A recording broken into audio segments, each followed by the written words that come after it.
Dear learners, this is Assistant Professor Kailesh Muralidhar Jaitwar.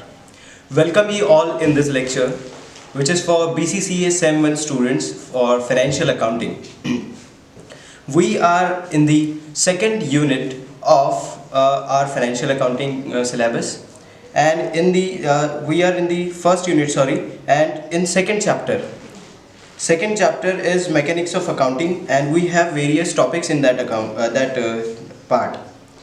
We are dealing with classification of accounting. In previous lecture we have seen part of classification of accounting. In this video we are going to continue the same part which is remained in previous lecture. Let us have a quick recap for previous lecture. We have seen that there is classification of accounts, and we have two main branches in that part concept. First, personal account, and the other one is impersonal account. In impersonal account we have three sub concept in this account. First, natural personal account. Second, artificial personal account, and third one is representative personal account. Natural personal account is related with entity, related with person or group of person or representative of person. In personal account we have three things. First, natural personal account, where natural personal account contains human beings, persons, exact like you and me. Example: Ram, Sham, Sita, Geeta, and so on. Second one is artificial personal account. Artificial personal account says entity having no physical existence. Mark, no physical existence. You and me have physical existence, and here we will not going to deal in this concept in artificial personal account. We will not going to take the natural personal account. Here we will take the artificial person. Artificial person means to whom entity is not applied. They have no physical entity, like various companies. Example: Tata, Reliance, Haldiram. These all are artificial personal account. Coming to the third concept, representative personal account. As its name indicating, it represent particular person or group of persons. Example: outstanding salary, prepaid rent, prepaid salary, etc. This though we have seen in previous lecture. Now we will going to deal with impersonal account. In impersonal account we have three branches. First, nominal account. Second, real, and the last one is valuation account. Let us have concept of nominal account. Nominal account means the accounts which is generally dealing with expenses, losses, income, and gains. In a particular business, we have to incur expenses to grab incomes from market. Hence, expenses, income, losses, and gains all will be covered in this head, in nominal account head, right? Nominal account records expenses, losses, income, and gains, where this is cash. Cash will go out or will come in.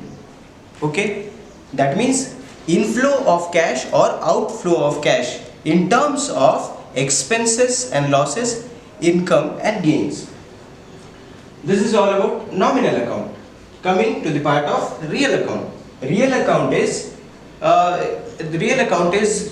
generally used for assets. It deals in assets. It contains this concept is fully based on asset. Whenever the value of asset or asset will come in business or will go out from the business, that transaction will be recorded from this head.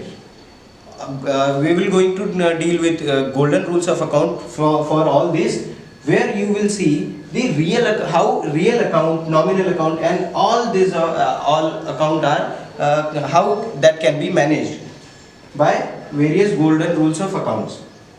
Real account is the thing which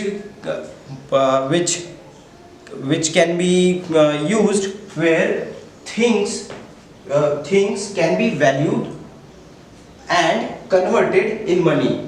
Anything which can be valued and can be converted into money can come under real accounted, right? Last, valuation account.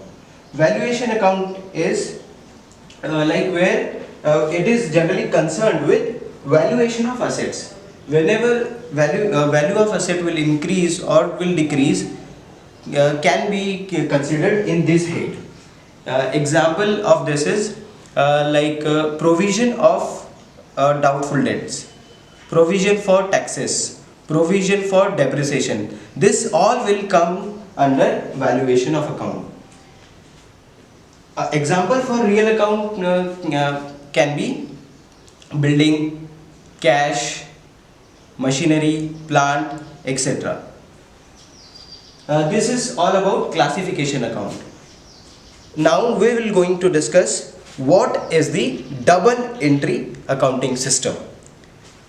Let us till then please revise these all concepts.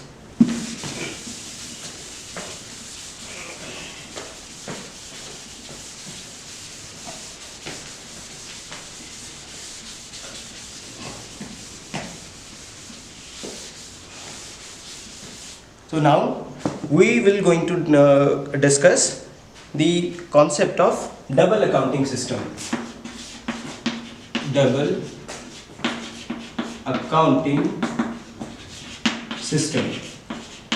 What double accounting system says, each and every transaction of business have two sides, exact like coins. One will be head, exact like coin, one will be head or another will be tail. That means in this transaction, in our transaction, there will be two sides. One will be debit and the other will be credit, exact like coin. But here, how that can be debit or can be credited, that can be decided by golden rules, which we will going to discuss very soon. Let us have some feature of double accounting system. Example, before that I want to give example here. You purchased a laptop worth of 50,000 rupees. This transaction has two sides. You purchase laptop for rupees 50,000.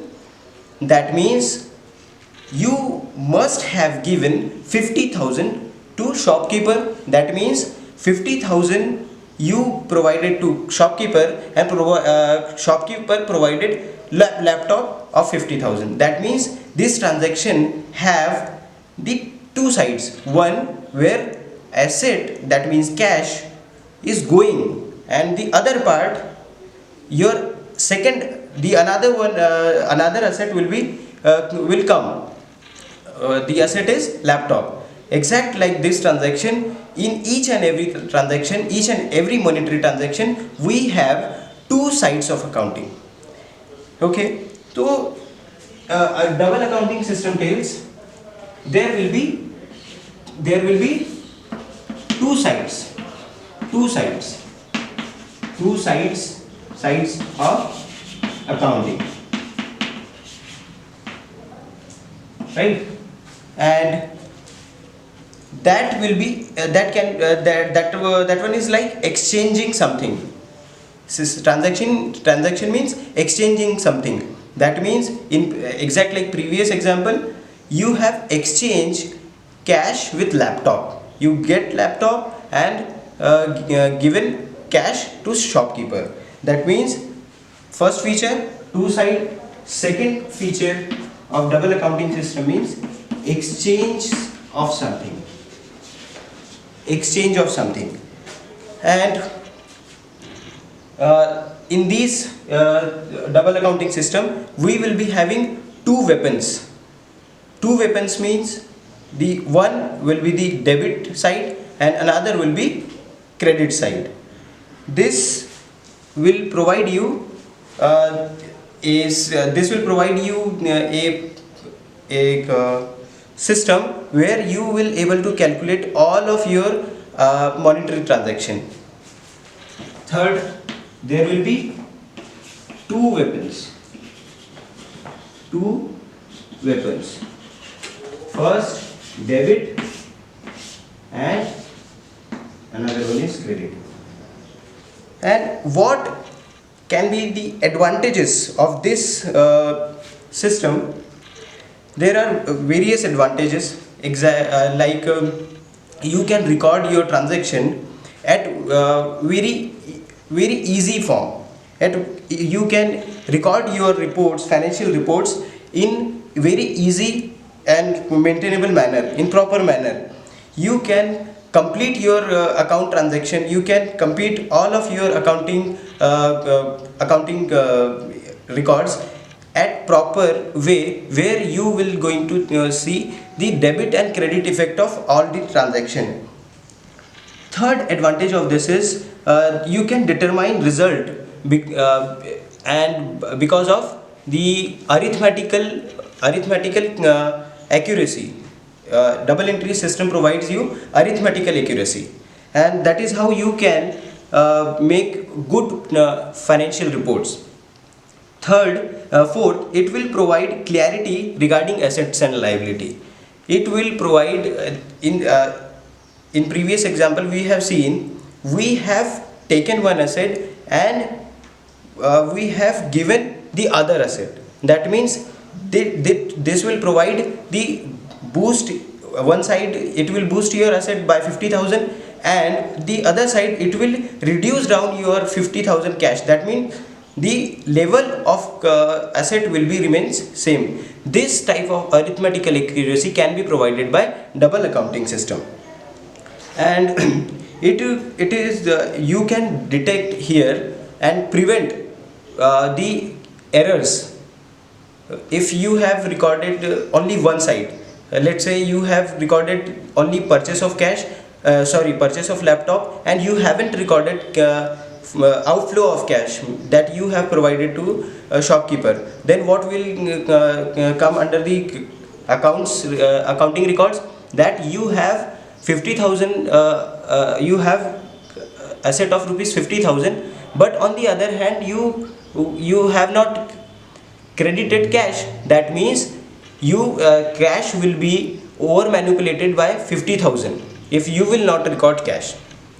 Because of these system, you can detect and prevent various frauds, and because of this all, it provide information very easily and quickly. This is all about our two topics. First, we have seen classification of account, and the other one is double accounting system. And in next lecture, we will going to discuss about overview of accounting cycles and how we can prepare journals. But before this, you have to see previous videos to understand all concept. If you will not going to if you will not going to give attention to previous videos, you will not going to understand the upcoming lectures. Hence, I request you to please watch full videos of previous concepts to so that we can start our new topic, that is preparation of journals, which can be very much hectic if you are not reading. Okay, so till then, thank you.